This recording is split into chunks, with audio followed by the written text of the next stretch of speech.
डोक्याला सोयारिस झालेला होता आणि मी पुष्कळ औषधं केली, ॲलोपॅथिक केलं, परत होमिओपॅथिक केलं, पण मला काहीच गुण नाही आला. आणि 18 वर्षापासून होता तो मला सोयारिस. आणि नंतर माझ्या मुलीने मला असं असं सांगितले, पल्लवी मॅडमचं नाव सांगितलं.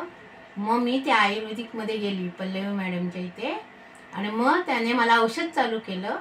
मग 2.5 महिन्यातच माझं चांगलं झालं, मला चांगला गुण आला, सगळं माझं एकदम क्लिअर झालं.